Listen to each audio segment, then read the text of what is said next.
metodologia ativa, quando a gente fala, é apenas essa entrega. É o meio pelo qual eu vou entregar este conteúdo.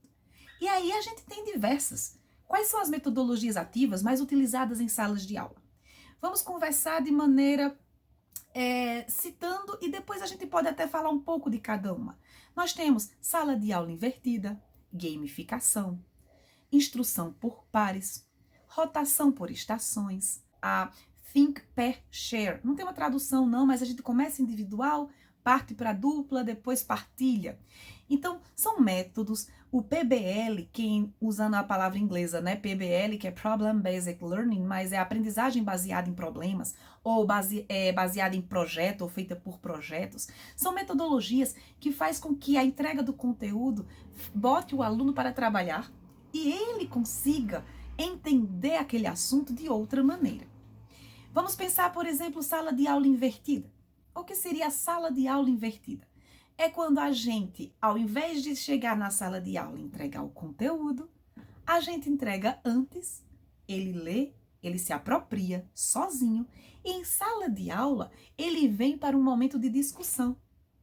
Então, olha como ele entra na sua sala de aula. Ao invés de ser passivo, esperando você entregar algum conteúdo, ele vem já ativado pelo conteúdo entregue anteriormente para discutir, refletir, problematizar em sua sala de aula.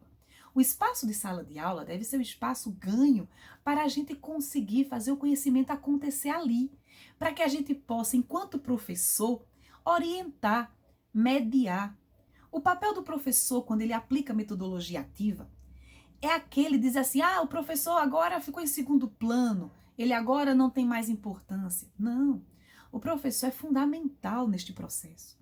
Ele é quem tem o conhecimento, ele é que já caminhou por toda essa estrada e ele é que vai fazer com que o aluno construa a sua estrada sendo orientado. Olha, esse assunto é melhor visto assim, é entregue assim. Então, gente, professor, professora, não é que você agora ficou colocado de lado, porque antes o aluno lhe buscava para saber e agora ele não precisa mais. De forma alguma. Você agora vai utilizar o conhecimento e dizer ao aluno como ele pode também adquirir esse conhecimento e como esse conhecimento fará sentido na sociedade, na comunidade e na vida do aluno. Porque aquela pergunta, para que serve isso? É aí que você, professor, vai entrar e dizer, olha, isso você precisa para, por exemplo, medir, para, por exemplo, entender um processo, um fenômeno. E aí a gente tem estas metodologias que nos dão suporte para ser mediador deste processo. Então, como eu falei da sala de aula invertida, a gente pode pensar na gamificação. Quem não gosta de jogar, brincar? Olha, jogar estimula uma grande parte da população mundial e jogam games, sejam eles virtuais, tabuleiro. E esse sentido do jogo, ele desperta características ou habilidades ou traz outras competências que apenas no momento em que se joga é possível despertar. Inclusive, a gente questiona quando trabalha com gamificação, porque muita gente coloca logo a competitividade. Quando fala em jogo, você pensa em competir, pensa em resultados, aquela agonia que você tem para conseguir chegar a tal ponto. Então, eu digo que metodologia ativa com gamificação tem dois aspectos. Depende do que você queira desenvolver no aluno. A competição, ela também existe na sociedade. A gente também compete, a gente também luta, a gente também busca um lugar de destaque em qualquer campo que a gente esteja inserido. Mas se não é a competição, por que não a colaboração? Quantos jogos são colaborativos? São construídos para que as pessoas em parceria pensem juntos e solucionem, mas através de estratégias utilizadas ou advindas do game. O que são estratégias do game? Que a gente tenha, por exemplo, uma questão para resolver, que a gente monte um time, que a gente tenha um objetivo em comum, que a gente tenha tempo marcado, que a gente tenha prêmios, por exemplo. Mas prêmio, você vai tentar trabalhar pelo mérito? Esse prêmio pode ser para o grupo inteiro, esse prêmio pode ser um reconhecimento, pode ser você alcançou um patamar.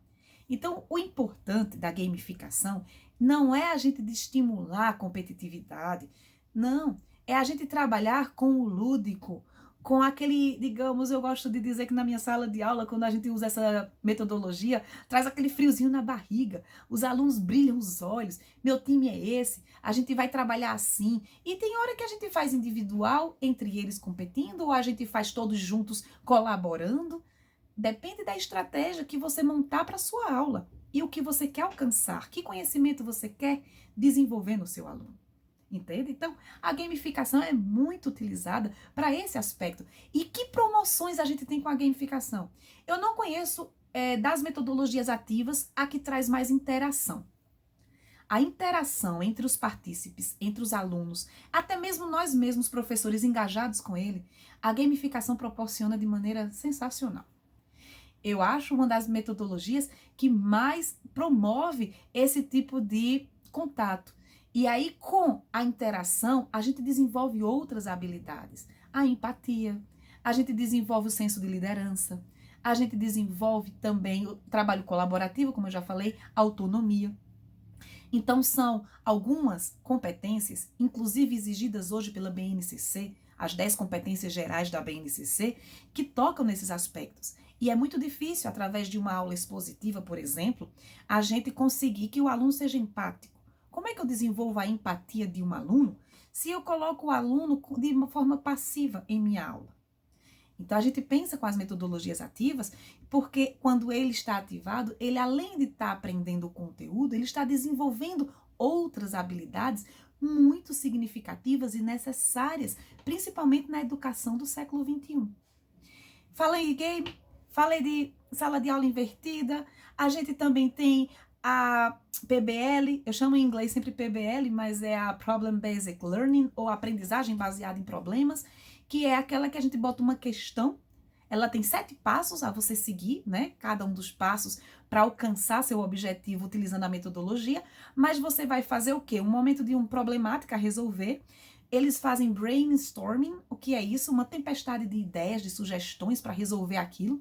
Elencam aquela sugestão mais acatada, analisam, pesquisam sobre aquela solução e depois apresentam para o time. Então, é uma estratégia muito boa para motivar os alunos a pensar problemas do mundo, inclusive. Ou como o seu conteúdo se adequa ao mundo através dessa metodologia. Então, essa é outra também bastante explorada em salas de aula. E a gente está falando aqui em salas de aula de maneira presencial. Mas sabemos que com a pandemia, a gente reconfigurou as salas de aula. Passamos o ano de 2020 em salas remotas, em ensino remoto e provavelmente ficaremos assim e híbrido. Não é verdade? Então, a gente tem ferramentas digitais que também são utilizadas para promover a aprendizagem através de metodologias ativas.